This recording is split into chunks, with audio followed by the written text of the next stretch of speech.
সুপ্রিয় দর্শক ও সুধী, আসসালামু আলাইকুম, শুভ সকাল। সবাইকে অনেক অনেক শুভেচ্ছা এবং আমন্ত্রণ জানাচ্ছি বাংলা ভিশনের সরাসরি স্বাস্থ্য বিষয়ক সম্প্রচার মেডিনোভা ভালো থাকুন অনুষ্ঠানটিতে। আপনাদের সাথে থাকছি আমি ডক্টর মলি।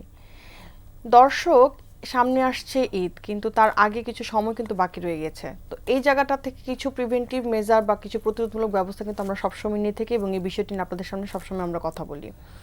আজকেও তার ব্যতিক্রম হবে না। আজকে আমরা চেষ্টা করব যে ডায়াবেটিস রোগীরা যারা আছেন এমনিতেই তারা কিভাবে আসলে ভালো থাকছেন বা ভালো থাকতে পারবেন এবং সেই সাথে সামনের ঈদটি আসলে কিভাবে আরও ভালোভাবে উদযাপন করতে পারবেন, এবং সেই সাথে যারা বন্ধ্যাত্ব সমস্যায় ভুগছেন তারা আসলে এখন যে অ্যাডভান্স ট্রিটমেন্টগুলো আছে তার সব সম্পর্কে কি জানেন কিনা, বা আমাদের দেশে যে সবগুলো ট্রিটমেন্ট আমরা দিতে পারছি সেটাকে আদৌ আমরা জানি কিনা, বা আমাদের বাসার সাথে যে আমরা আসলে ইনফার্টিলিটি সেন্টারে গেলে এই ট্রিটমেন্টটা নিতে পারি সেটা সম্পর্কে আমরা জানি কিনা, সেই বিষয়গুলো আপনাদের সামনে তুলে ধরার চেষ্টা করবো। আমাদের আজকে বিষয়টিকে আমরা রেখেছি ঈদ উৎসবে ডায়াবেটিস রোগীর সুরক্ষা ও বন্ধ্যাত্ব সমস্যায় করণীয়। এবং এই বিষয়টি নিয়ে কথা বলবার জন্য আমাদের সাথে দুজন বিশেষ ডক্টর আছেন যারা এই বিষয়গুলো নিয়ে সবচেয়ে বেশি কথা বলে থাকেন এবং আপনাদের সাথে সবসময় আমরা এই ব্যাপারগুলোতে অ্যাওয়ারনেসমূলক ব্যবস্থার জন্য নিয়ে এসে তাদেরকে আজকে আমাদের সাথে আছেন ডাক্তার মোহাম্মদ এজাজ বারী চৌধুরী, বিভাগীয় প্রধান diabetes and hypertension centre, Medinova medical services, Dhanmondi. এবং সেই সাথে আছেন ডাক্তার আনুকা রায়, বন্ধ্যাত্ব বিশেষজ্ঞ, ড্রিম ফার্টিলিটি কেয়ার, যিনি চিফ কনসালটেন্ট হিসেবে সেখানে কর্মরত আছেন। দর্শক, আমাদের আজকের অনুষ্ঠানটি সরাসরি সম্প্রচার করা হচ্ছে। আপনারা চাইলে ডায়াবেটিসের যে কোনো সমস্যা নিয়ে যারা ইনসুলিন নিচ্ছেন তারা কি আবার মুখে খাওয়া ওষুধ নিতে পারবেন কিনা, যারা বা মুখে খাওয়া ওষুধ নিয়ে কন্ট্রোল হচ্ছে না তারা কিভাবে ম্যানেজ করবেন, সেই বিষয়গুলো নিয়ে কথা বলতে পারেন। আমাদের স্ক্রলে দেখানো নাম্বারে ডাক্তারের সাথে সরাসরি কথা বলতে পারেন। এবং সেই সাথে আইভিএফ বারবার ফেল হচ্ছে, তাহলে কি আমি আবার আগের চিকিৎসায় ফেরত যেতে পারবো কিনা, বা আইভিএফ কতটুকু সফল কাম, বা টেস্ট টিউব বাচ্চাটাকে আমাদের দেশে আসলে আমরা ভালো করে করতে পারছি কিনা, এই অ্যাডভান্স ট্রিটমেন্টগুলো নিয়ে আজকে আমরা কথা বলবো। আমাদের সাথে যিনি আছেন ডক্টর, তার সাথে স্ক্রলে দেখানো নাম্বার, আপনি তার সাথেও কথা বলতে পারবেন। এবং সেই সাথে ফেসবুক থেকে সরাসরি দেখতে লগ ইন করতে পারেন www.facebook.com/banglavision এই লিঙ্কটিতে। চলুন দর্শক, আজকে আলোচনা শুরু করা যাক। আমি স্যার এবং ম্যাডাম দুজনকে অনেক ধন্যবাদ জানাচ্ছি আমাদের সাথে আজকে স্টুডিওতে এসে জয়েন করার জন্য। ধন্যবাদ মলি আপনাকে। স্যারকে একটু ফার্স্টে আসি স্যারের কাছ থেকে, যে স্যার যেহেতু আমাদের দেশের প্রেক্ষাপটে বা সাউথ এশিয়ার রিজন শুধু না, আসলে ওয়ার্ল্ড ওয়াইড ডায়াবেটিস সবচেয়ে বেশি দেখা যায় প্রিভ্যালেন্ট একটা ক্রনিক ডিজিজ, মানে একবার হচ্ছে সারা বছর ধরে চলছে এবং সারা জীবন ধরে তাকে ওষুধ খেতে হচ্ছে। তো এই জায়গাটা থেকে সবার আগে একটা ভীতিকর পরিবেশ তৈরি হলেও কিন্তু এই কথাটাও সত্যি যে যাদের ডায়াবেটিস হয় তারাই কিন্তু সবচেয়ে রেগুলার এবং খুবই তারা ব্যালেন্সড লাইফটা তারাই লিড করে, কারণ খাবার দাবার তারা অনেক কন্ট্রোল করে ফেলে হাঁটা চলার দিক থেকে। তো এই জায়গা থেকে যদি একটু স্যার বলেন যে আমাদের দেশে যে অনেক পরিমাণ বেড়ে যাচ্ছে, এখানের কারণগুলোকে আমরা আইডেন্টিফাই করতে পারছি যে কি কারণে আসলে এত বেশি পরিমাণ বেড়ে যাচ্ছে এবং ইয়াং কালেও অনেক বেড়ে যাচ্ছে? জি ধন্যবাদ। আমাদের আসলে লাইফস্টাইল চেঞ্জ এবং খাবারের হ্যাবিট চেঞ্জ, এই দুটো কারণই হচ্ছে মেইনলি আমাদের দেশে ডায়াবেটিস বেশি ছড়ানোর মূল কারণ। আর একটা ব্যাপার হচ্ছে যে যেহেতু এটাতে একটু ফ্যামিলি ইনফ্লুয়েন্স থাকে, সো যত বেশি জেনেটিক ফ্যাক্টর থাকে, সেহেতু যত বেশি আক্রান্ত হচ্ছেন তাদের পরবর্তী প্রজন্মের মধ্যে এই রোগটা ছড়ানোর প্রবণতা আরও বেশি বাড়ছে। সো এই তিনটা কারণ, যে যত দিন যাচ্ছে আমরা অলস জীবনযাপন করতেছি, শারীরিক পরিশ্রম কম করতেছি, আমরা ফাস্ট ফুডে আসক্ত হয়ে যাচ্ছি বা বেশি মজাদার ভাজা পোড়া খাবার, আমরা শরীরের সুস্বাস্থ্য বলতে যেটা বোঝাই, যেটা একটা কমপ্লিট একটা ফিগার যেখানে আমার ফ্যাটগুলা ইভেনলি ডিস্ট্রিবিউটেড থাকবে, এরকম না হয় আমরা অ্যাকচুয়ালি পেটটা বড় হয়ে যাচ্ছে, আমাদের হাইটের থেকে ওয়েট অনেক বেড়ে যাচ্ছে, হ্যাঁ, এবং এর ফলে ইনসুলিন রেজিস্ট্যান্স ক্রিয়েট হচ্ছে, প্যানক্রিয়াসের উপর চাপ তৈরি হচ্ছে, এবং আলটিমেটলি একসময় প্যানক্রিয়াস যখন লড়াই করে হেরে যাচ্ছে তখনই তার ভিতরে ডায়াবেটিসটা দেখা যাচ্ছে। এবং মানে বিষয়টা অনেকটা এরকম যে জেনেটিক ফ্যাক্টর যাদের বাবা মার আছে তাদের ফ্যামিলিতে রান করাটা পসিবিলিটিস থাকে, কিন্তু যাদের ফ্যামিলিতে রান করছিল না কিন্তু তারা নিজেরা আসলে সেডেন্টারি লাইফ লিডিং করে বা লাইফ স্টাইলের মডিফিকেশন করে যদি কারো হয়ে থাকে, তাহলে কি তার ছেলেমেয়েরও হওয়ার সম্ভাবনা থাকে কিনা? না, আসলে জেনেটিক যে স্প্রেড, এটা 30% ক্ষেত্রে ধরা হয় যে 10 জনের মধ্যে 3 জনের হবে, 7 জনের নাও হতে পারে। আর প্রচুর রোগী আছে যার বাবা মার ডায়াবেটিস নাই বা নিকটাত্মীয় ডায়াবেটিস নাই, কিন্তু তার ডায়াবেটিস হচ্ছে। হ্যাঁ, সেটা বিভিন্ন কারণে হতে পারে। আপনার এখন এনভায়রনমেন্টাল অনেক ফ্যাক্টরও কাজ করে, যেগুলো আমাদের শরীরে অটো ইমিউনিটি ট্রিগার করে, অর্থাৎ আমাদের নিজের দেহের কোষই নিজের দেহের কোষকে খেয়ে ফেলে। হ্যাঁ, তো সেক্ষেত্রে দেখা যাচ্ছে যে আমাদের যে ইনসুলিন তৈরি মেশিন অর্থাৎ প্যানক্রিয়াস, সেই প্যানক্রিয়াসের কোষগুলোও ড্যামেজ হতে থাকে। হ্যাঁ, বিভিন্ন দূষণে আমরা যে এখান থেকে বাসায় যাচ্ছি, রাস্তায় যে ধুলাবালি, ধোঁয়া, তারপরে এখন আমাদের দেশে কোনো খাবারই পিওর না। ইভেন ভালো ভালো ব্র্যান্ডের খাবারের মধ্যেও দেখা যাচ্ছে যে ভেজাল বিষ পাওয়া যাচ্ছে। মানে ভেজাল হলে তো তাও ভালো ছিল, যে দুধের মধ্যে 100% দুধ থাকার কথা, 70% আছে, 30% পানি। এটা কিন্তু অত ক্ষতিকর না। বাট যদি দেখা যাচ্ছে যে সেই দুধের মধ্যে একটা ক্ষতিকর কেমিক্যাল আছে, আর্সেনিক আছে বা সামথিং কিছু একটা অনেক বেশি পরিমাণ আছে, যেটা আমার শরীরকে ড্যামেজ করতেছে, লিভারকে ড্যামেজ করতেছে, কোষগুলোকে ধ্বংস করে দিচ্ছে, এটা হচ্ছে অ্যালার্মিং। এবং সেখানে যদি স্যার আরেকটা কথা থাকে যে অনেক সময় দেখা যাচ্ছে যে এই যে মানে ডায়াবেটিসটা হওয়ার পরে আমরা দেখছি যে আসলে মানে অনেকে আনকন্ট্রোলড অবস্থায় আসে, বেশিরভাগ সময় দেখা যায় যে অনেকদিন পরে এসে অ্যাড্রেস করে, এরকম কি আপনি পাচ্ছেন কিনা? জি জি, অবশ্যই। এটার পেছনেও আসলে আমাদের বেশি অতিরিক্ত মানে সেলফ সাফিসিয়েন্সির একটা হচ্ছে মানে প্রবণতা কাজ করে। অনেকেই ডায়াবেটিস হওয়ার পরে শর্টকাট খুঁজে যে আমি কিভাবে সুস্থ হয়ে যেতে পারি ডায়াবেটিস থেকে। এই জন্য তারা ইউটিউব বলেন বা বিভিন্ন মানে স্ক্যাম ওয়েবসাইট, মানে স্ক্যাম যেসব ভিডিওগুলো আছে যেগুলো আসলে কোনো ভিত্তি নাই, সায়েন্টিফিক ভিত্তি নেই, কিন্তু বিভিন্ন প্রলোভন আছে যে এই ওষুধ খেলে আপনি চিরকালে মুক্তি পাবেন, এই ওষুধ খেলে আর ডায়াবেটিস হবে না। তারা ওইসবের দিকে ঝুঁকতেছে, ওইসবের দিকে ঢুকে একটা বড় অংশ নষ্ট করতেছে, এবং সেই সময়ের মধ্যে তার ডায়াবেটিস আরও খারাপ হচ্ছে।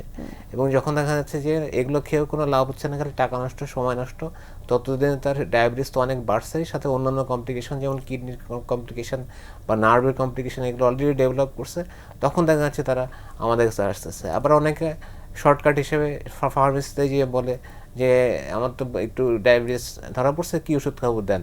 হ্যাঁ, আবার অনেকের ফ্রেন্ড সার্কেলের কাছে জিজ্ঞাসা করে বা প্রতিবেশীর কাছে জিজ্ঞাসা করে আপনারা কি ওষুধ খাচ্ছেন, সেই ওষুধই খাওয়া শুরু করে। মোট কথা ডাক্তারের কাছে আসার প্রবণতা অনেক লেট করে তারা, অনেক কম, এবং তারা আসলে ডায়াবেটিসটা যে কতটা ভয়ঙ্কর হতে পারে তার শরীরের জন্য সেটা থেকে তারা সম্পূর্ণ জানে না বলে তারা গুরুত্বটা অনেক কম দেয়। অনেক ধন্যবাদ স্যার। আমরা পরবর্তীতে আবার একটু ওরাল ডায়াবেটিক ড্রাগগুলোতে আসবো, যে এখন অনেক ধরনের ড্রাগ পাওয়া যায়, আসলে কতটুকু কার্যকর আমাদের জন্য। আমি একটু ম্যাডামের কাছে আসছি, যে ম্যাডাম আমরা যখনই আসলে বন্ধত্ব কথাটা বলতাম আগে, যে একটু স্টোরি থেকে আসি, যে অনেক বেশি আপসেটনেসের একটা ব্যাপার থাকতো, কিন্তু মাঝখানে সময়টাতে দেখা গেছে যে আমরা কিন্তু আপসেটনেস থেকে অনেকটা বের হয়ে আসছি, কারণ অনেক অ্যাডভান্স ট্রিটমেন্ট আমাদের দেশে আছে। আবার এটাও সঠিক যে অ্যাডভান্স ট্রিটমেন্ট তো সবাই সব ঠিক মতো দিতে পারছে না, কিন্তু মার্কেটিং করে যাচ্ছে, হয়তো দেখা যাচ্ছে যে এটা আস্তে আস্তে একটা বিজনেসের একটা পার্সপেক্টিভ তৈরি হয়েছে। সেই জায়গা থেকে যদি একটু বলেন যে আসলে আমাদের এই জিনিসটাতে কিভাবে প্র্যাকটিসটা আনা উচিত, যে আমরা কি আসলে এই ইনফার্টিলিটির জায়গাটা থেকে মানে রিয়েল প্র্যাকটিসটা করার চেষ্টা করি কিনা? আচ্ছা, আমি ফার্স্টে একটা কথা বলি যে আমাদের দেশের যে সামাজিক প্রেক্ষাপট আছে, এখানে ইনফার্টিলিটি নিয়ে কিন্তু অনেক ভয়, লজ্জা এবং ভুল ধারণা প্রচলিত, কিন্তু বাস্তবতাটা মানে একটু ডিফারেন্ট। আমরা কিন্তু অনেকেই জানি না যে এটা একটা চিকিৎসাযোগ্য স্বাস্থ্য সমস্যা, যেখানে সামান্য প্রবলেম থাকলেও কিন্তু কারেক্টেবল। এবং আমাদের দেশে কিন্তু অ্যাভেলেবেল ইনফার্টিলিটি সেন্টার আছে, অ্যাডভান্স টেকনোলজি সব কিছুই অ্যাভেলেবেল। একই সাথে যদি আমরা লাইফস্টাইল মডিফিকেশন, নিউট্রিশন ম্যানেজমেন্ট এগুলো করা হয়, তাহলে অনেক বাবা মাই কিন্তু এখান থেকে মানে অনেক দম্পতি এখান থেকে বাবা মা হতে পারছেন। আচ্ছা, তো সেই জায়গা থেকে যে বিভিন্ন সেন্টারগুলোতে সরাসরি একদম ফার্স্টে আইভিএফ এর সাজেশন দেয়, সেটা কি আসলে সঠিক কিনা? সেটা একেবারেই সঠিক না, কারণ আমাদের দীর্ঘদিন ধরে যদি কোনো দম্পতির বাচ্চা না আসে, তখন একই সাথে মেল ফিমেল দুই পার্টনারকে কিন্তু পরীক্ষা নিরীক্ষা এবং চিকিৎসা করতে হবে। এবং কাছাকাছি কোনো ইনফার্টিলিটি সেন্টারে যদি যাওয়া হয়, সেখানে সে অবশ্যই অ্যাপ্রোপ্রিয়েট ট্রিটমেন্ট পাবে। বিশেষ করে আমাদের ড্রিম ফার্টিলিটি কেয়ারে যদি কোনো কাপল আসেন, তখন ফার্স্টে আমরা কিন্তু তাকে কমপ্লিট হিস্ট্রি নিই, বোথ পার্টনারের মেল ফিমেল। দেন আমরা কিছু বেজলাইন টেস্ট করি, ফিজিক্যাল এক্সামিনেশন করি, যেটা মানে আগে ছিল না। আগে হয়তো দেখা যেত শুধু মহিলাদের ট্রিটমেন্ট, মানে মহিলাদেরকে ফোকাস করা হচ্ছে। এখন তো এটা অনেক সচেতন, সবাই জানে যে মেল ফিমেল দুই পার্টনারের কারণে ইনফার্টিলিটি ডেভেলপ করতে পারে। পরিসংখ্যান যদি দেখি তাহলে দেখা যায় যে 40% ক্ষেত্রে ফিমেল, 40% ক্ষেত্রে মেল, এবং বাকি যেটা থাকে সেটা আনএক্সপ্লেইন বা বোথ পার্টনার দায়ী। এখন সবাই মোটামুটি অ্যাওয়ার জানে যে দুই পার্টনারের কারণে ইনফার্টিলিটি ডেভেলপ করে। এখন শুধু মহিলাদের বন্ধ্যাত্বের জন্য দায়ী করা হয় এমন না। এখানে ম্যাডাম একটা একটু প্রশ্ন থাকছে যে মহিলা বা পুরুষদের বন্ধ্যাত্ব প্রবলেমের জন্য যদি কখনো কারোর ইনফার্টিলিটি বা বন্ধ্যাত্ব প্রবলেমটা হয়, তার জন্য আসলে কোনটাকে কারেক্ট করাটা বেশি সহজ এবং কোনটা একটু বেশি কঠিন, মানে দুই পক্ষের কথা যদি বলি। আচ্ছা, ফার্স্টে আমি বলেছি যে হিস্ট্রি, ফিজিক্যাল এক্সামিনেশন এবং বেসলাইন টেস্ট করে আমরা আইডেন্টিফাই করি, হ্যাঁ, মেথড অফ ট্রিটমেন্টটা কেমন হবে, প্রবলেমটা কোথায়। হ্যাঁ, এখানে যদি দেখি যে মেল পার্টনারের সমস্যা, দেন আমরা মেল পার্টনারকে ওইভাবে ট্রিটমেন্ট করি, বা ফিমেল পার্টনারের সমস্যা বা বোথ পার্টনারের সমস্যা। হ্যাঁ, তবে এখানে একটা ব্যাপার যে মেল পার্টনারের যে ইনফার্টিলিটি, বিশেষ করে আমরা সিমেন অ্যানালাইসিস করলে দেখি যে স্পার্মের প্রবলেম, এখানে যে মেল পার্টনারের প্রবলেম থাকলে কিন্তু আমাদের অ্যাডভান্স টেকনোলজির দিকে বেশি যাওয়া লাগে।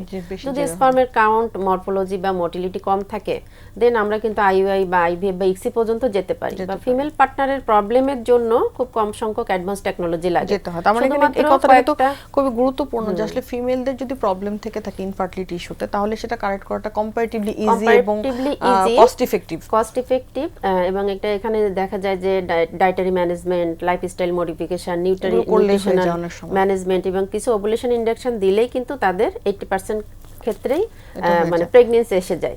ওকে, আমরা পরের আলোচনাটাতে এসে যে আসলে ফিমেলের কোন কোন প্রবলেমগুলো আমাদেরকে আসলে বেশি আমরা পাচ্ছি এবং কিভাবে আমরা ট্রিটমেন্ট দিচ্ছি, অ্যাডভান্স ট্রিটমেন্টটা, সেটাতে আসবো। আমি স্যারের কাছে একটু আসতে যাচ্ছি যে স্যার, যখন একটা ডায়াবেটিক রোগী ডায়াবেটিক পেশেন্ট হিসেবে তারা ডায়াগনোসড হয়, তখন আমরা এখন বাজারে অনেক ধরনের অ্যান্টি ডায়াবেটিক ড্রাগ পাওয়া যায়। তো আমরা আসলে সিলেকশনটাকে কিভাবে করি? কারণ অনেক সময় দেখা যায় যে একজন একটা ড্রাগ খাচ্ছে, সে যদি ফ্যামিলি কারোর কাছ থেকে শুনে যে তাকে একটা কম্বিনেশন ড্রাগ দেওয়া হচ্ছে, সে কিন্তু সেটা ট্রাই করা শুরু করে দেয়, যেন আমার মনে হয় তাড়াতাড়ি কমে যাবে, এই ধরনের বিষয়। এটা কি আসলে সঠিক কিনা, বা আমরা আসলে এই সিলেকশনটা কিভাবে করি? এই সিলেকশনটা আসলে বিভিন্ন বিষয়ের উপর নির্ভর করে যে একটা পেশেন্ট তার কত বছর বয়সে ডায়াবেটিস ধরা পড়ার সময় তার ডায়াবেটিসের লেভেল কত ছিল, তার অন্যান্য কি সমস্যা আছে, তার হাইট ওয়েট ঠিক আছে কিনা, তার অন্য কোনো অর্গান এফেক্টেড হয়েছে কিনা, হ্যাঁ, এবং তার জন্য সেফ মেডিকেশন কোনটা হবে, এবং বয়স, যে একটা 28 বছর বয়সের রোগী আর একজন 68 বছর বয়সের রোগী, দুজনের ক্ষেত্রে আমাদের দুই রকম ওষুধ সিলেক্ট করতে হবে। তারপর হচ্ছে লাইফস্টাইল। দেখা যাচ্ছে যে একজন ডেলিভারি বয়, তার ডায়াবেটিস ধরা পড়ছে, সে সারাদিন দৌড়ের মধ্যে থাকে, তার খাওয়া দাওয়ার পর টাইম সে মেনটেন করতে পারে না। আরেকজন দেখা যাচ্ছে যে খুবই ডিসিপ্লিন লাইফ লিড করতে পারতেছে। তো এই দুজনের ক্ষেত্রে ওষুধের প্যাটার্ন ডিফারেন্ট হবে। আর আমরা এখন ইদানিং, মানে অন্তত আমি ব্যক্তিগতভাবে সেই সব ওষুধগুলোই প্রিফার করি যেগুলো প্যানক্রিয়াস বা ইনসুলিন তৈরির মেশিনকে কোনো চাপ দিবে না, ইনডিরেক্ট ওয়েতে অন্যান্য প্রবলেমগুলো সলভ করে ডায়াবেটিসটাকে কন্ট্রোলে আনবে। হ্যাঁ, কেননা এটা হচ্ছে খুব ইজি ইকুয়েশন যে আপনার প্যানক্রিয়াসটা ড্যামেজ হয়েছে বলেই আপনার ডায়াবেটিস হয়েছে। তো একটা ড্যামেজ পার্টকে যদি আমি এখন এমন ওষুধ দিই যে সেই ড্যামেজ পার্টটাকে বেশি কাজ করতে হচ্ছে, তাহলে সেই ড্যামেজটা আসলে হয়তোবা সাময়িকভাবে আপনি বুঝতে পারবেন না, সুগার ঠিকই কমবে, কিন্তু এই ড্যামেজটা আস্তে আস্তে বাড়তে থাকে। ঠিক যেমন ধরুন, আমার যদি এখন হাঁটুতে আঘাত পাই, এখন আমি রেস্ট নিলে আমার হাঁটুটা তাড়াতাড়ি সুস্থ হবে, অথচ আমাকে যদি বেশি কাজ করতে হয়, বেশি হাঁটাহাঁটি করতে হয়, তাহলে কিন্তু আমার হাঁটুটা আলটিমেটলি আরও দিনকে দিন ড্যামেজ হতে থাকবে। তো আর আগে যেমন শুধু প্যানক্রিয়াস, ইনসুলিন এটাকেই ডায়াবেটিসের মূল কারণ ধরা হতো এবং এই সব জায়গায় কারেকশনটাকে মেল ধরা হতো, এখন কিন্তু থিওরি চেঞ্জ হয়ে গেছে। এখন ওমিনাস অক্টেট, মানে অ্যাকচুয়ালি শরীরের মধ্যে 8টা জায়গায় 8 রকম মেকানিজম কাজ করে একটা ডায়াবেটিস কন্ট্রোল করার জন্য। আমরা সেই দিকে ফোকাস করি, মানে সেই বিষয়গুলোকে আমরা আসলে মাথায় রাখি, সেগুলোকে মাথায় রাখি। হ্যাঁ, যে ডায়াবেটিস, এবং কেউ যদি এরকম করে যে আমার ফ্যামিলিতে একজন ডায়াবেটিস আছে, সেই ওষুধটা আমি খাওয়া শুরু করলাম ডক্টর না দেখে, সেটা আসলে তাহলে ঠিক হবে না? না, অবশ্যই ঠিক হবে না।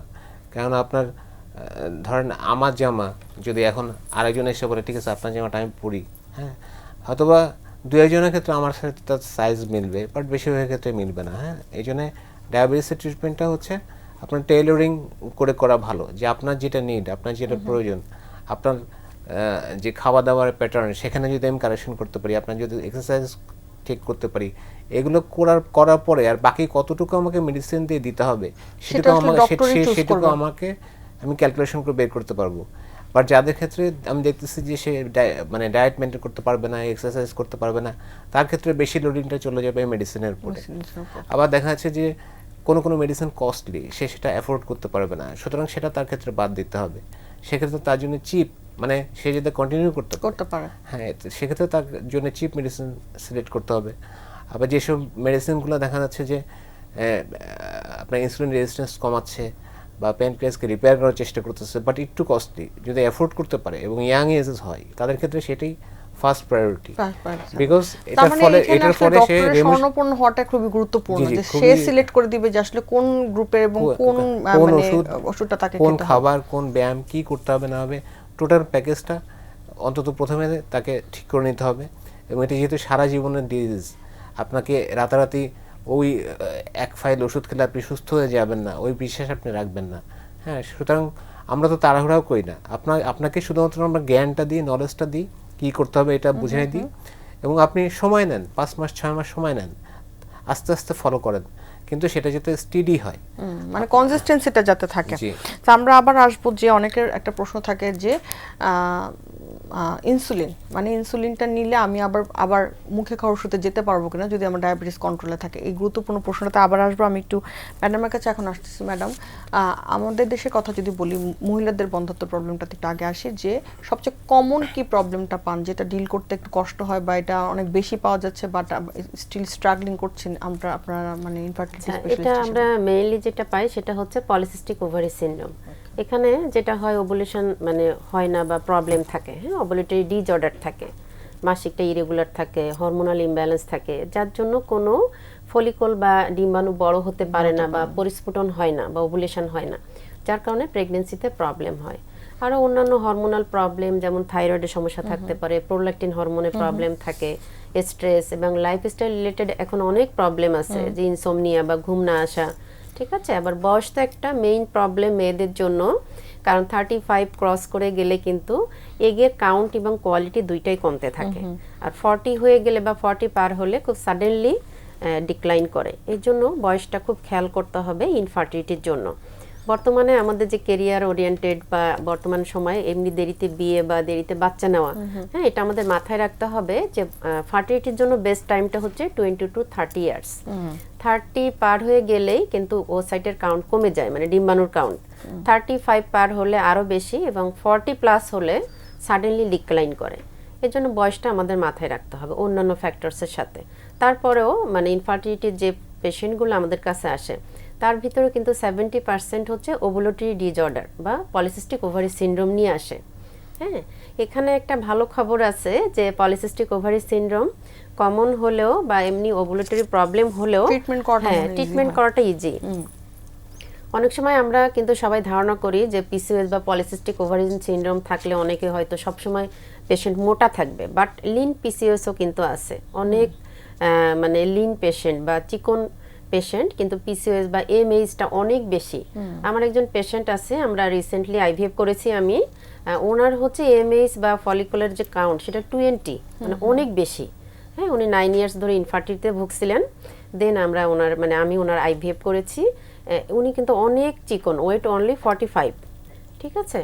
এর জন্য লিন পিসিওএসটাও কিন্তু আমাদের খেয়াল রাখতে হবে। শুধু যে একেবারে ওবেস পেশেন্ট বা ওয়েট গেইন হয়েছে পেশেন্টের, ওনাকে যে শুধু ট্রিটমেন্ট করবো এমন না। আমাদের মাসিকটা ইরেগুলার হলে বা আমাদের যদি পিসিওএস এর সিমটম থাকে, লিন এবং মানে ওবেস পেশেন্ট, দুই পেশেন্টকে আমাদের ইভালুয়েট করতে হবে, করা উচিত, ওই থিংকিংটা রাখা উচিত। আমাদের চেম্বারে যদি বা সেন্টারে যদি 10 জন ইনফার্টাইল পেশেন্ট আসে, তার ভিতরে 7 জনই কিন্তু পিসিওএস নিয়ে আসে। এখানে কি আসলে মানে ট্রিটমেন্ট একটু ধৈর্য ধরে করার কোনো বিষয় থাকে কিনা? কারণ দেখা যায় যে অনেকে ডক্টর চেঞ্জ করতে থাকেন, তো সেই জায়গা থেকে ম্যাডাম কি বলবেন? হ্যাঁ, এটা হচ্ছে মানে ডক্টর বা সেন্টার চেঞ্জ করে তেমন কোনো লাভ নেই, কারণ প্রতিটা ইনফার্টিলিটি সেন্টার বা ফার্টিলিটি সেন্টার যেগুলো আছে সবগুলো কিন্তু ওই ডক্টর বা দক্ষ টিম থাকে। সুতরাং এখানে যেখানে চিকিৎসা করা হয় একটু ধৈর্য ধরে চিকিৎসা করতে হবে, কারণ পিসিওএস যাদের থাকে তাদের কিন্তু মানে হরমোনাল ইমব্যালেন্স থাকে, ওয়েট রিডাকশনের ব্যাপার থাকে, হ্যাঁ, ডায়েটারি মডিফিকেশন এবং ওভুলেশন যদি আমরা মেডিসিন অ্যাড করি, তখন টাইম ইন্টারকোর্স করলে এখান থেকে দেখা যায় যে 80% পেশেন্ট বা 80% কাপল কনসিভ করে যায়। সুতরাং ধৈর্য ধারণ করে চিকিৎসা চিকিৎসা হবে। করতে হবে। অনেক ধন্যবাদ ম্যাডাম। স্যারের কাছে যে কথাটাতে আসছিলাম যে স্যার সবচেয়ে মানে দুইটা ভীতিকর সিচুয়েশন থাকে ডায়াবেটিসের কমন প্র্যাকটিসে, সেটা হচ্ছে যে একজন ডায়াবেটিক হয়েছে সেটা একটা তার জন্য ভীতিকর, এবং ডায়াবেটিস জিনিসটাকে যখন সে অ্যাকসেপ্ট করে নেয়, ওষুধ খেতে থাকে, একটা সময় যখন ডক্টর বলে যে আসলে আপনার ওষুধে আর কাজ করছে, আপনার ইনসুলিন নিতে হবে, সেটা কিন্তু তার জন্য একটা সেকেন্ড স্টেপে আরেকটা ভীতিকর পরিবেশ তৈরি করে। তো অনেক সময় দেখা যায় কি যে পেশেন্টটা তখন একটু সচেতন হয়ে যায়, তার ইনসুলিনটা রেগুলারভাবে নিতে থাকে এবং আস্তে আস্তে ডায়াবেটিসটাকে দেখা যায় যে কন্ট্রোলে নিয়ে আসে, আমরা যেটা ফাস্টিং বা র্যান্ডম করি। তো অনেকের প্রশ্ন থাকে যে এই ইনসুলিন থেকে তারা কি আবার আগে মতো করে মুখে খাওয়ার ওষুধে আসতে পারবে কিনা, এই জিনিসটা কি হয় কিনা অনেক সময়? জি, অবশ্যই হয়। ইনসুলিন থেকে অল্প কিছুদিনের মধ্যে ওষুধে সুইচ করা যায়, তবে কিছু শর্ত সাপেক্ষে। আমি একটু উদাহরণ দিয়ে বলি, যে ধরেন এখন এই রুমের মধ্যে একটু ছোট আগুন লাগলো, তো আমরা কিন্তু এই সবাই মিলে একটু বালতি দিয়ে পানি দিয়ে এটা নেভাই দিতে পারবো। বা যদি টোটাল বিল্ডিং আগুন লাগে তাহলে কি হবে? তখন ফায়ার সার্ভিস অনেকগুলো ইউনিট আসতে হবে, তারা এসে আগুন নেভাই দিয়ে চলে যাবে। হ্যাঁ, তো এখন ডায়াবেটিস অনেক পেশেন্ট আছে যে যখন ধরা পড়ে তখনই এত হাই লেভেলে থাকে যে আমাদেরকে স্টার্টিং ট্রিটমেন্টটাই করতে হয় ইনসুলিন দিয়ে, জাস্ট লাইক অনেক বেশি আগুন ধরে গেছে দমকল বাহিনীকে ডাকতে হবে সেরকম।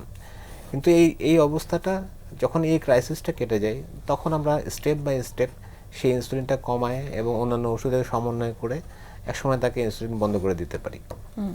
আর ইয়াং পেশেন্টদের মধ্যে এটা খুবই বেশি, যে তাদের ইনসুলিন বেশি দিন নেওয়া লাগে না, কারণ ইয়াং বডিতে সেলফ রিপেয়ারিং ক্যাপাসিটিটা অনেক বেশি।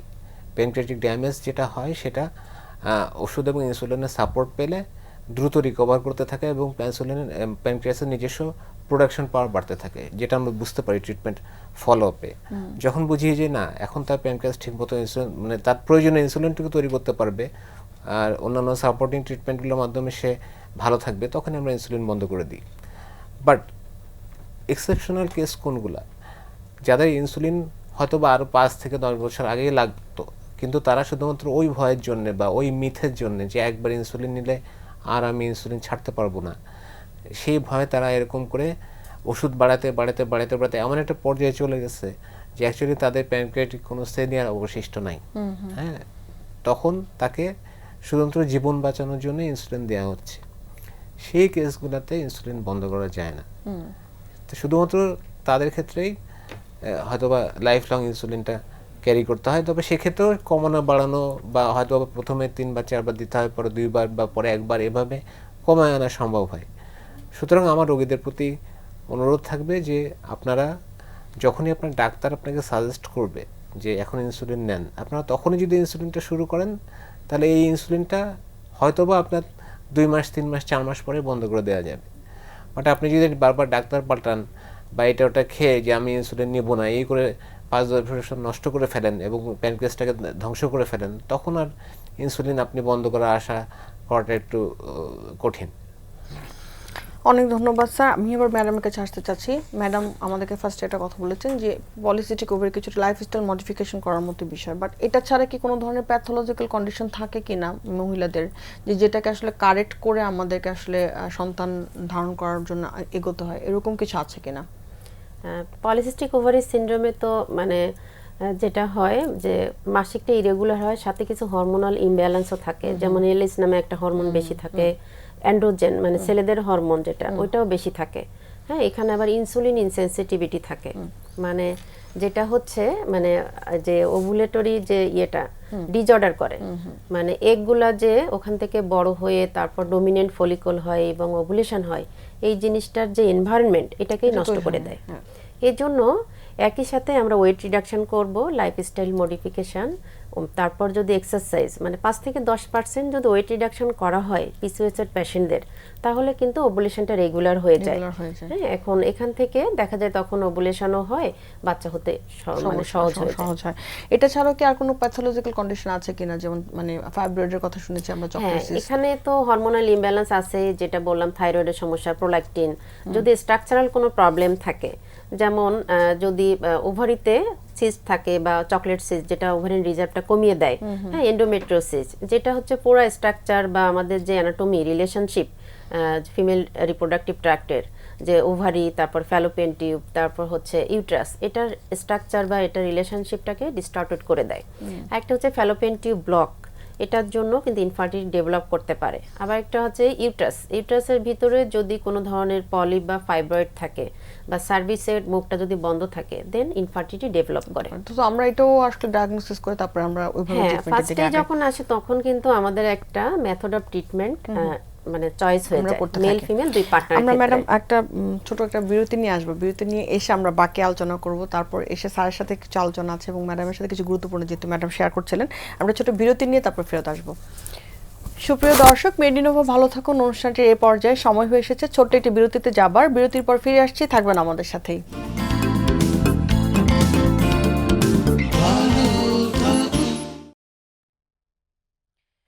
সুপ্রিয় দর্শক, বিরতি শেষে আবারও ফিরে এলাম মেডিনোভা ভালো থাকুন অনুষ্ঠানটিতে।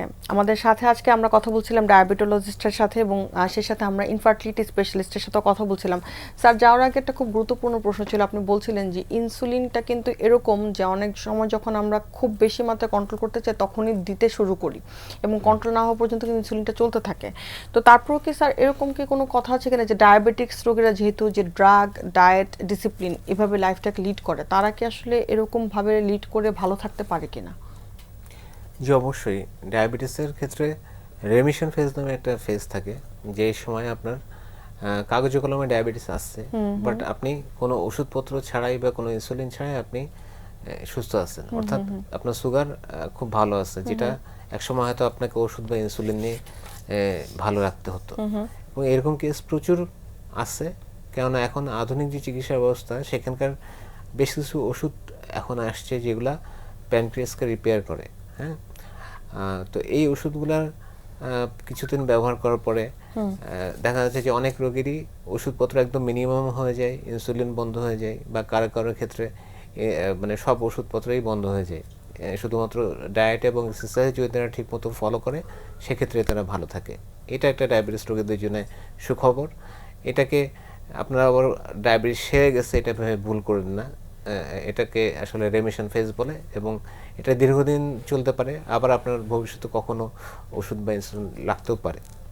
মানে এই ফেজটাও আসে অনেক সময় যে দেখা যায় যে ওষুধ ছাড়াও আমরা অনেক সময় ভালো আছি বিকজ তারা হয়তো প্রপার লাইফ লিড করছে বা তারা মানে তার যে প্রবলেমগুলো হয়েছিল, হ্যাঁ, শুধু তো প্যানক্রিয়াসে না, আর অনেক যে প্রবলেম সেগুলো রিপেয়ার্ড, সেগুলো রিপেয়ার হয়ে গেছে ওষুধের দ্বারা এবং সেগুলো এবং সেজন্য আর ওষুধ বা ইনসুলিন কিছু লাগতেছে না। ওকে, অনেক ধন্যবাদ। ম্যাডামের কাছে একটু আসতে চাচ্ছি যে ম্যাডাম, আমরা সবচেয়ে বেশি সাফার করে যারা রোগীরা অনেক সময় যে ইনফার্টিলিটি সেন্টারগুলোতে যাওয়ার পরে তাকে বলা হয় যে আইভিএফ করতে হবে বা টেস্ট টিউবে যেতে হবে প্রবলেম। আসলে অ্যাবসলিউট ইন্ডিকেশনগুলো কি থাকে, কখন করি আসলে আমরা মানে আইভিএফ? আচ্ছা, এটা হচ্ছে ফিমেল পার্টনারের ক্ষেত্রে যখন দেখা যায় যে গ্রস পিসিএস, যেটা আমি বললাম যে এমএইচ আমার একটা পেশেন্টের ছিল 20, তার হচ্ছিল না, মানে উনি একটা অ্যাডাপশনও নিয়ে ফেলছিলেন, ঠিক আছে। আর একটা হচ্ছে টিবাল ব্লক থাকলে আইইউআই বা নরমালি ওভুলেশন ইন্ডাকশন দিয়ে কিন্তু হয় না। আবার দেখা যায় স্টেজ 3-4 এন্ডোমেট্রিওসিস, এটাও কিন্তু অনেক ইম্পর্টেন্ট, যে অনেক পেশেন্টরা আমরা জানি না যে ল্যাপারোস্কোপি করার পরে অনেকে বলে নরমালি ট্রায়াল দেন, আইইউআই করেন, কিন্তু স্টেজ 3-4 এন্ডোমেট্রিওসিস থাকলে মেইনলি অ্যানাটমিটা ডিস্টর্টেড থাকে, তখন কিন্তু আইইউআই বা নরমালি হতে চায় না, দেন আমরা টেস্ট টু বেবি অ্যাডভাইস করি। একটা এজটা খুবই ইম্পর্টেন্ট, যদি অ্যাডভান্স এজ হয়ে যায় 35+ বা 38 রানিং বা 40, দেন এখানে কিন্তু এমএইচটা অনেক কমে যায়। আবার অনেকে দেখা যায় যে 27, 8 বা 30, তাদেরও কিন্তু এমএইচটা অনেক কম। গতদিন যেরকম আমার সেন্টারে ইনফার্টিলিটি কেয়ার একজন পেশেন্ট আসছিলেন, 27 ইয়ার্স অনলি, এমএইচ 0.13, তার হচ্ছে প্রায় 9 ইয়ার্স ধরে বাচ্চা হচ্ছে না, দেন আমরা তাকে কিন্তু অ্যাডভাইস করেছি যে আইভিএফ এর। এক্ষেত্রে দেখা যায় যে এমএস খুব কম থাকলে, তারপরে বয়স অ্যাডভান্স হলে বা মেডিকেল ডিজঅর্ডার যেগুলো আমি বললাম যে গ্রস পিসিওএস, তারপরে অ্যাডভান্স এন্ডোমেট্রিওসিস, হ্যাঁ, এগুলা থাকলে তখন আমরা অ্যাডভাইস করি, টিউবাল সাজেশন করে থাকি। মেল ফ্যাক্টরের কিন্তু কিছু এখানে আছে, সিমেন অ্যানালাইসিস করে যদি স্পার্মের কাউন্ট আমরা কম পাই বা মরফোলজি অ্যাবনরমাল বা ট্যাটোজোস্পার্মিয়া, স্টেনোজোস্পার্মিয়া, দেন হচ্ছে আমরা আবার এখানে অ্যাডভান্স এজও রেসপন্সিবল বা অনেকে বাইরে থাকে, কয়েক মাসের জন্য আসে, আবার 4-5 বছর পরে আসবে, দেন আমরা তাদেরকে টেস্ট টু বেবি অ্যাডভাইস করে থাকি। অনেক ধন্যবাদ। স্যারের কাছে আবার একটু আসছি যে স্যার, সামনে যেহেতু কোরবানি ঈদ, এখনো সময় কিছুটা বাকি আছে, বাট অনেক সময় দেখা যায় যে যে এই ঈদের সময় যারা ডায়াবেটিস পেশেন্ট বা হাইপারটেনসিভ পেশেন্ট হঠাৎ করে বেশি পরিমাণ গরুর মাংস বা রেড মিট খাওয়ার পরে দেখা যায় একটা প্রবলেম হয়, তো এই জায়গা থেকে তাদেরকে একটু সাজেস্ট কি করা যেতে পারে যে কি পদক্ষেপ নিবে, মানে কিভাবে আসলে মানে লাইফটাকে তখন লিড করা উচিত বা কিভাবে মেনটেন করবে ওই সময়টাতে? আচ্ছা, ধন্যবাদ। ঈদের আগে অন্তত যারা অনেকদিন ধরে ডাক্তারের কাছে যান নাই বা নিজে সুগার মনিটরিং করার নেই, তারা অন্তত একবার নিজে জানার জন্য হলেও দেখেন আপনার ডায়াবেটিসটা কী লেভেলে আছে। সকালে নাস্তার আগে, নাস্তার 2 ঘন্টা পরে, লাঞ্চের 2 ঘন্টা পরে, ডিনারের 2 ঘন্টা পরে একটু মেপে দেখেন। যদি দেখেন যে না এটা ভালো আছে, তাহলে তো আপনি মোটামুটি নিশ্চিত হলেন। আর যদি দেখেন বেশি আছে, তাহলে ডাক্তারের কাছে যেয়ে আপনার ওষুধপত্রটা অ্যাডজাস্ট করে নিয়ে আসেন, যাতে ঈদের আগেই আপনার ডায়াবেটিসটা কন্ট্রোলে চলে আসে। এখন ঈদের সময় আপনি কীভাবে মাংস খাবেন? আপনার মাংস খাওয়ার ক্ষেত্রে যদি আপনার কিডনির সমস্যা না থাকে, হ্যাঁ, সেক্ষেত্রে একরকম, আর কিডনির সমস্যা থাকলে একরকম। কিডনির সমস্যা ধরলাম নাই, সেক্ষেত্রে আপনি মাংসকে সিলেক্ট করতে হবে চর্বিবিহীন মাংস, যে মাংসতে চর্বি নেই। এরপর হচ্ছে আপনাকে ভাগ করে করে খেতে হবে। আপনি একবারে অনেকগুলো মাংস না খেয়ে 3 বেলায় ভাগ করে করে অল্প অল্প করে খান, সেটা আপনার জন্য ভালো। দ্বিতীয়ত হচ্ছে রান্নার পদ্ধতি। রান্নার পদ্ধতি আমরা দেখা যাচ্ছে যে অনেক তেল মশলা দিয়ে মজাদার করে মাংস রান্না করতেছে, সেটা ডায়াবেটিস রোগীর জন্য খারাপ। কিন্তু যদি এটা গ্রিল, বেকড বা অল্প তেল মশলা অল্প দিয়ে রান্না করা হয়, তাহলে সেটা তার জন্য ভালো। আচ্ছা, এর সাথে এই মাংসটার সাথে যদি আমরা ডেজার্ট হিসেবে কোল্ড ড্রিঙ্কস খাই, তাহলে সেটা আরও মানে আপনার ডায়াবেটিসটাকে বাড়ায় দেবে। সেক্ষেত্রে টক মিষ্টি দইকে আপনি ডেজার্ট হিসেবে রাখলে এটা সুফল পাবেন।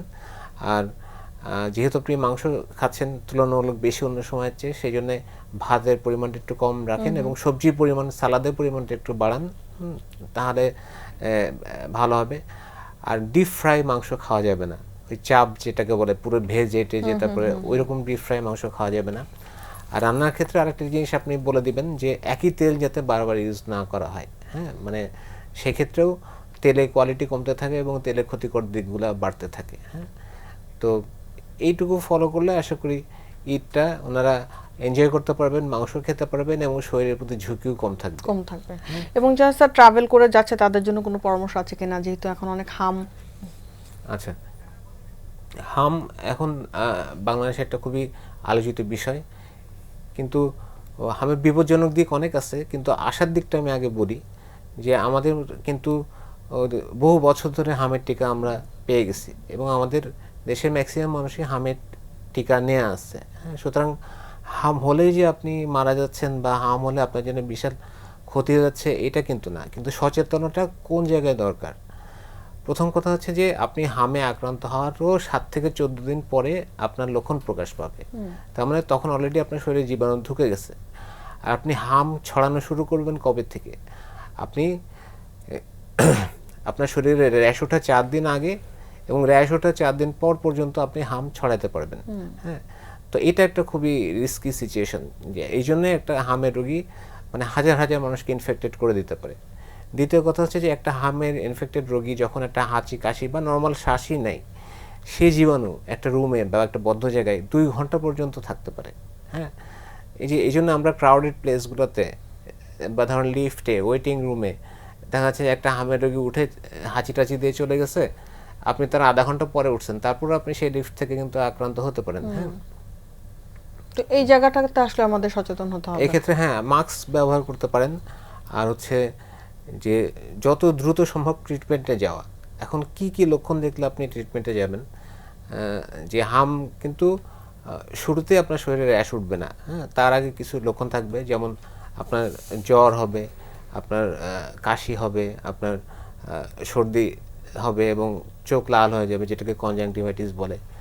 আর এগুলো দেখলে আসলে ডক্টর শরণাপন্ন হওয়াটা খুবই গুরুত্বপূর্ণ। আমরা আর হচ্ছে গালের মধ্যে, মানে আমরা যেহেতু একদম একটু শেষ পর্যায়ে যাচ্ছি, যদি স্যার শেষ কোনো পরামর্শ থাকে আপনাদের রোগীদের? হ্যাঁ, ডায়াবেটিস রোগীদের যেহেতু ইমিউনিটিটা একটু তুলনামূলকভাবে কম থাকে এবং তাদের ইনফেকশনের চান্স বেশি থাকে, সেই জন্য ডায়াবেটিস রোগীদের জন্য আমার পরামর্শ হলো যে আপনার হাম হয়তো আপনি টিকা নিয়ে আসেন বা হাম হলেও আপনার বড় তেমন ক্ষতি হবে না, কিন্তু তারপরে যেহেতু আপনার রোগ প্রতিরোধ ক্ষমতা কম, সেহেতু আপনি একটু বেশি সতর্ক থাকেন। আপনি ভিড়যুক্ত এরিয়া অ্যাভয়েড করেন, যেমন মেট্রো রেল হোক বা কোনো ওয়েটিং রুম হোক, ক্রাউডেড প্লেস হোক, সেসব জায়গায় আপনি অবশ্যই একটু ভালো মানের মাস্ক ইউজ করবেন। এই 5 টাকার ওই মাস্কে কোনো প্রোটেকশন নেই, যদি N95 KN95 এই যেহেতু মাস্ক ইউজ করতে পারেন তাহলে আপনি নিরাপদে থাকবেন এবং আপনার ডায়াবেটিসটা কন্ট্রোলে রাখবেন। আর প্রপার পুষ্টিটা আপনাকে এনশিওর করবেন, কারণ পুষ্টিকর আপনার শরীরে যত পুষ্টি থাকবে আপনার রোগ প্রতিরোধ ক্ষমতা তত বেশি থাকবে এবং হামের জীবন আপনার শরীরে ঢুকলেও আপনার শরীরই তাকে মেরে ফেলতে করতে পারবে না।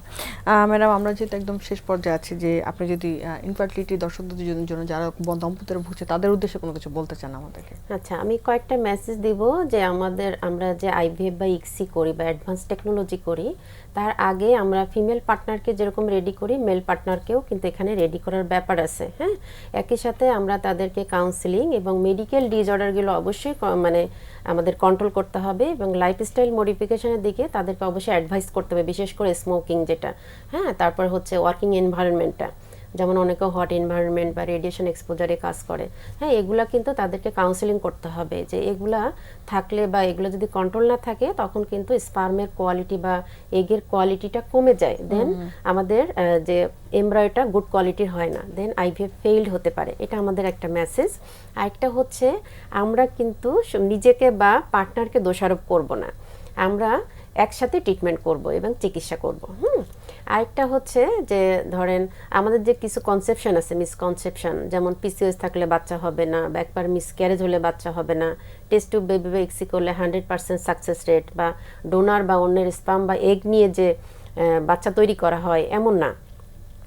এই জন্য আমি সবাইকে বলবো যে আর্লি চিকিৎসা এবং মানে আর্লি ডায়াগনোসিস এবং চিকিৎসা করতে হবে, কারণ প্রতিটা পেশেন্টের কিন্তু বা কাপেলের ট্রিটমেন্ট প্ল্যান আলাদা, ডিফারেন্ট থাকে। একই সাথে লাইফস্টাইল মডিফিকেশন করতে হবে এবং আমাদের হতাশ হলে চলবে না, কারণ আমাদের দেশে কিন্তু এখন অ্যাভেলেবেল সমস্ত ইনফার্টিলিটি ট্রিটমেন্ট আছে এবং এর মাধ্যমে কিন্তু অনেক দম্পতি প্যারেন্টহুড অর্জন করছে।